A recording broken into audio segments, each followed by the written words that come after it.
Bonjour tout le monde. Aujourd'hui, nous allons continuer de lire le livre Ma meilleure amie. Chapitre 2, les visites.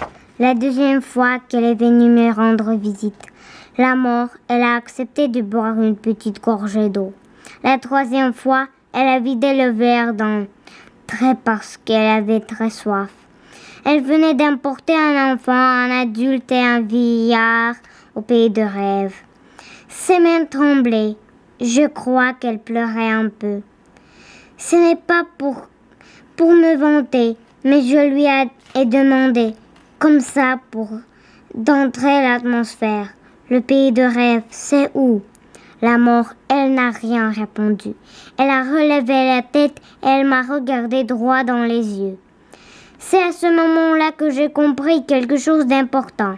J'ai compris que la mort était triste. Elle était triste.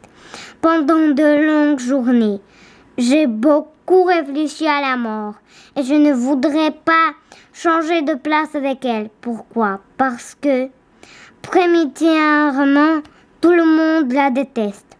La mort, elle n'est jamais invitée à faire un tour de vélo. Elle n'est pas la bienvenue à bord d'un lac ni au parc d'attractions. Et si par malheur qu'elle se retrouve dans un de ces endroits, c'est qu'il y a un accident, une noyade ou un manège brisé. Deuxièmement, la mort, elle doit travailler 24 heures sur 24, 7 jours sur 7. Aucun jour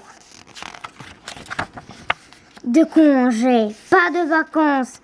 En plus, elle n'est jamais félicitée pour son travail. Troisièmement, la mort, elle est seule au monde. Pas de père, pas de mère, pas d'amis. Elle ne regarde jamais la télévision parce qu'elle n'a pas de maison. La mort, elle grelotte en hiver. Elle crève de chaleur en été.